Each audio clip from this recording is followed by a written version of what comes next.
is over, the little bit of it that there was, that is, and we have the latest in the results live from City Hall. Well, now, almost live from City Hall. Actually, we cannot afford to broadcast live on our humble show, but we can afford to fake it.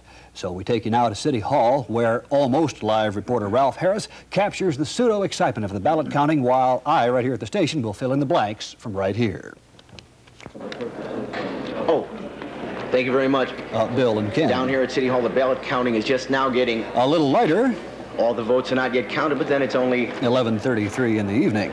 In the hotly contested election for school board seats, it looks like anti-busing incumbent Richard Ferraro is... edging by... education consultant Rita Walters.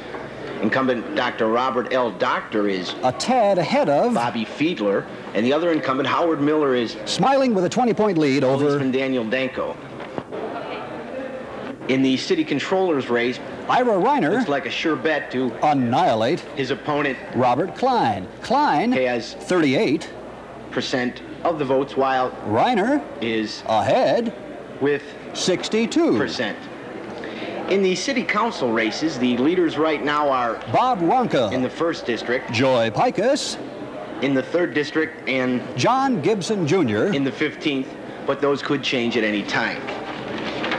More numbers here. In the key ballot issues, it looks like the office of city controller will... remain elected. Office. And I know a lot of you are glad to hear that. As for the almost $40 million tax override to improve the police department's communication system, well, right now it looks pretty... grim. For people who were hoping to see it... get wiped out totally. That's the latest from City Hall. I'll be staying here... till the cows come home. Bringing you the... worst... election coverage available. Okay? Ken? Thank you so much, Ralph. Believe it or not, folks, those were the actual latest election results available. It may not have been the latest reporting techniques available, but then this is MN2. Yeah. Incidentally, we will have an update at the end of our show if there is any change to report, but then you would too if you were a TV news show. And Chuck, well, I'm on the corner of Hollywood and Vine. We're conducting a little MN2 poll. I'm going to name several of Carter's cabinet members and see how people assess their performance in office thus far. Secretary of Domestic Affairs, Lester Gangsworth. Very good. Secretary of Foreign Affairs, Peter Lanushis. Well, I think that he's going to have to really get on his job. I was reading a couple of items on him, but I feel like he'll mature more on his job in the future. Secretary of Domestic Affairs, Lester Gangsworth. Very good. Very good so far. Secretary of Foreign Affairs, Peter Lanushis. That's as bad as you can get. Secretary of the Economy, George Feinholz. He got a little more on the ball, not much. Satisfied with his work so far? No way. Part of it. The Secretary of the Economy, George Feinholz, how do you think he's doing? Wait a minute, there's no Secretary of Economy?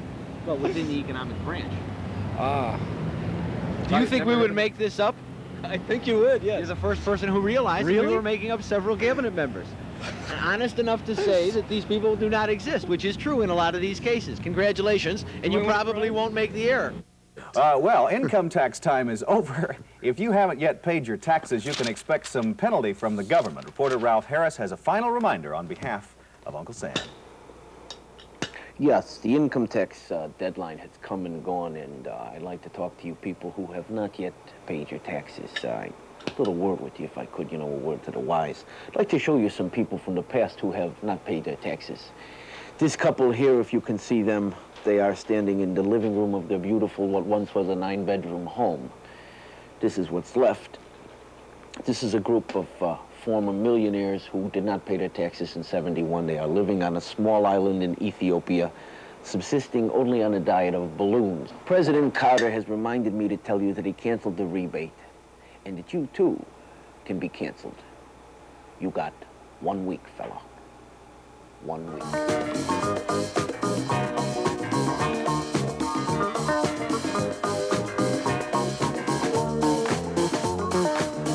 Opponents of mandatory retirement have gotten a good boost. The House has passed a bill which essentially says there will be no more mandatory retirement. Now, it's not law yet, but it might well become one. It's a good idea. We at MN2 agree. A man should be judged on his capabilities and not his age. If you can continue to do your job with the same efficiency as you did it when you were younger and perhaps in a little better physical condition, you should continue to be paid your salary. We at MN2 feel that this should apply to all people, and that's why we're here calling for these politicians, though dead and buried, to receive their salary. They are right now doing as much for us as they did when they were alive and voting, and we see no reason why their demise should mean that they should no longer get paid. All in favor, say aye. Aye. Aye. This is Ralph Harris for MN2. They're going to take him away. Get him. Get the net. I mean, that's it. That's the last straw. This is the Felton Junior High School in Lenox, California, and it's about the noisiest high school anywhere. The school is right in line of the flight path of LAX International, and it gets really noisy around here, so that a lot of times you can't even hear what the kids are...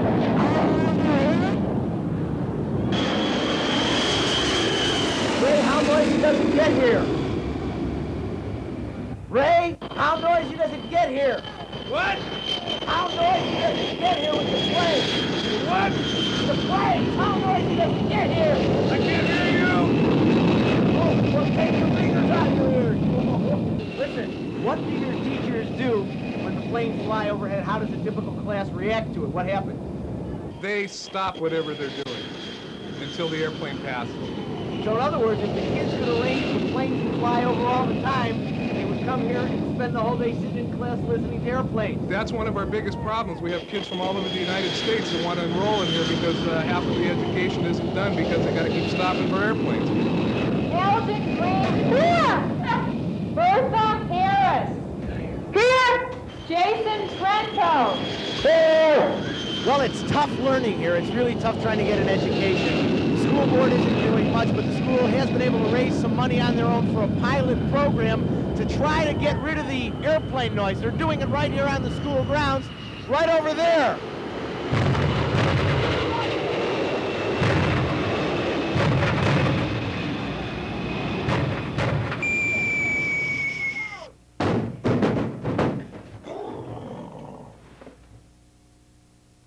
With the water shortage getting more serious every day, every one of us has to do his part to conserve. We must make sacrifices. We have to change our everyday habits. And most important of all, we must strip our water usage down to the bare minimum. Well, stripped beyond the bare minimum, reporter Ralph, I'll do anything to take my clothes off. Harris has more on that story. We're going to get some tips on gourmet bathing in an effort to conserve water. Going to hop in the hot tub right now with some of the world's foremost aficionados in bathing. Hello, aficionados. Oh, very hot. These are our gourmet bathers. This is Leonard Korn, the publisher of Wet Magazine, the magazine of gourmet bathing. These are some lovely girls from Penthouse. This is Marilyn, and this is Laurel. Now, these people were to come and play the part of rubber ducks in a communal hot tub. Well, they're a little Ken Minyard, as you know, is a newscaster, outdoorsman, and duck hunter from years gone by, which is true. We did get down to some serious hot tubbing and discovered why someone once said cleanliness is next to godliness. The process begins with being scrubbed down to eliminate any dirt so you won't get the tub dirty. Don't ask me why, I just went along for the ride. The water use is minimal. Between wetting down, washing, and rinsing, each person uses less than 1.5 gallons. But the real attraction to hot tubbing is, quite obviously, the water temperature. Our tub was about 105, but you can have yours hotter if you're into scalding. The food and mineral water add to the sensuality of the experience, and the whole thing is quite relaxing once you get over the initial embarrassment of it being a completely ridiculous idea. Total lunacy. An absurd notion, getting into a tub with a bunch of strangers who you hardly even know. But I can say in all sincerity that it doesn't bother me because my mother lives in Chicago. I recommend a hot tub for anyone suffering from chronic water usage, terminal dirt, or social heebie-jeebies. On the other hand, my colleague Ken Minyard came out of the experience with a greater understanding of the human body, an intensified feeling of sensuality, and a phone number. Now, come on. Actually, I didn't get her phone number. I was saving water, but I was also wasting my time. Incidentally, if you're interested in the outtakes from that film piece, send $5.95 to I want to conserve water, and I swear I'm not a blackmailer. It's amazing how you did that. And your wife will see the show. How can you explain to your wife seeing you hugging with nude girls in the water? Well, you know what? How would you feel if your wife was doing that? We went out and we asked your wife how she would feel about you floating nude with people, how she thought about that. And if you'll watch the monitor, Ken, here's what your wife said about that. Oh, it feels super. This is just great. Isn't this true? Hey! Wait a minute! You guys!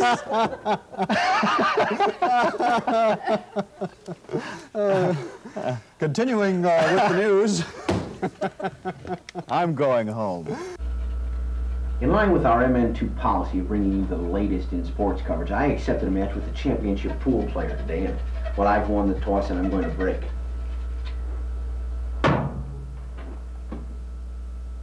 Oh, no sticks? Oh, we have to play your way?